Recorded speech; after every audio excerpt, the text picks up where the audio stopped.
Irwin, Lord Irwin. Lord Irwin का क्या है 1926 से 1931। आजकल क्या है 1926 से 1931। क्या क्या हुआ देखो, पहले तो 1927 बताते हैं, फिर 29 का बताएंगे। सबसे पहले साइमन कमीशन का गठन 1927 ईस्वी में हुआ। साइमन कमीशन का गठन कब हुआ 1927 ईस्वी में। लेकिन ये जो साइमन कमीशन बना उसका उद्देश्य था कि भारत में जो 1919 में हम लोग नियम कानून बनाए हैं उसका जाकर के आप क्या कीजिए, समीक्षा कीजिए। क्या कीजिए, समीक्षा कीजिए कि वो सही से चल रहा है या नहीं चल रहा है। तो भारत का कानून है, भारत में चल रहा है और उसमें किसी भारतीय को नहीं रखा जाएगा, तो समीक्षा क्या होगा, वो तो जो मन में आएगा वो लिख करके भेज देगा। ठीक है, तो साइमन कमीशन का जो उद्देश्य था संवैधानिक सुधार अधिनियम की समीक्षा करना, उसमें उस कमेटी में उस कमीशन में एक भी भारतीय सदस्य नहीं थे। इसीलिए जब वो लोग भारत पहुंचे, कहाँ पहुंचे, भारत पहुंचे कब 3 फरवरी 1928 को। साइमन कमीशन भारत कब पहुंचा 3 फरवरी 1928।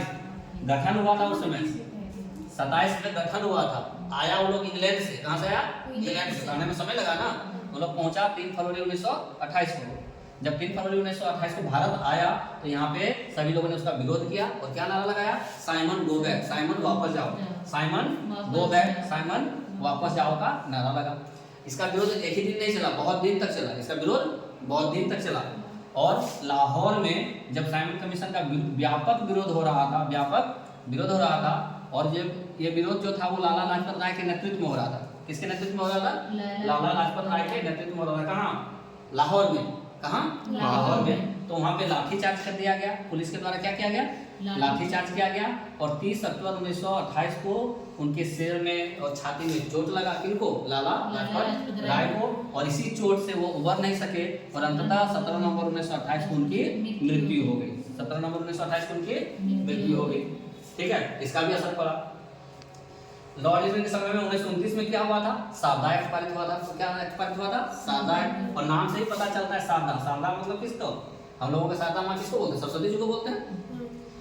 तो जो ये जो सारदा एक्ट आया था, ये एक्चुअली में क्या था, बाल विवाह को रोकना था, बाल विवाह को रोकना था। तो बाल विवाह कैसे रुकेगा भाई, तो कानून बन गया कि 14 वर्ष से कम उम्र में आप शादी नहीं करवा सकते बेटी का, और 18 वर्ष से कम उम्र में आप लड़का का शादी नहीं करवा सकते। ये कब आया था, 1929 में। और लागू कब हुआ था सारदा एक्ट, 1 अप्रैल 1930 को।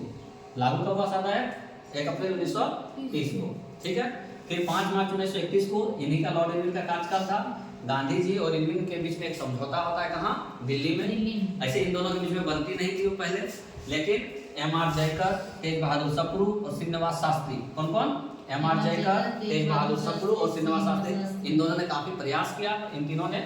और अंततः क्या हुआ, गांधी और इरविन साथ में बैठे, गांधी और इरविन साथ में बैठे, कहाँ, दिल्ली में। कहाँ बैठे, दिल्ली में। इसलिए इसको हम लोग गांधी इरविन समझौता भी बोलते हैं या फिर दिल्ली समझौता भी बोलते हैं। और इस समझौते में कुछ पॉइंट्स रखे गए गांधी जी के द्वारा, कुछ पॉइंट्स रखे गए इरविन के द्वारा। ठीक है, तो गांधी जी ने क्या कहा कि गांधी जी ने कहा कि भाई हम लोग जो नमक बना रहे थे हम लोग बनाएंगे। ठीक है, तो भारतीयों को नमक बनाने का अधिकार मिलना चाहिए, जो आप बंद कर दिए हैं। तो उनसे कहा कि ठीक है, ओके, आप लोग जाइए बनाइए। तो एक पॉइंट ये हो गया कि भारतीयों को नमक बनाने का अधिकार मिल गया। ठीक है, इसके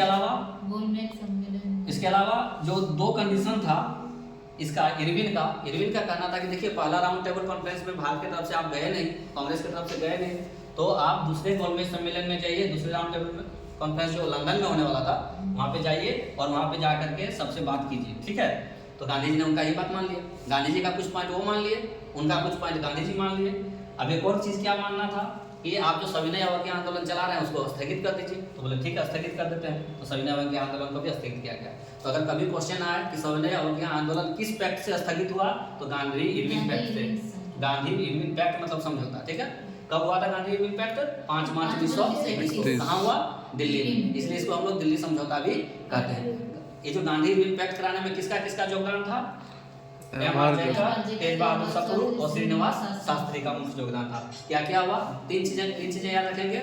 सविनय अवज्ञा आंदोलन स्थगित हो गया, भारतीयों को नमक बंधन बनाने का अधिकार मिला, और गांधी जी दूसरे गोलमेज सम्मेलन में जाने के लिए राजी हो गए। ये था हमारा गांधी इरविन पैक्ट का परिणाम। ठीक है, तो आज इतना ही करते हैं, कल फिर करेंगे।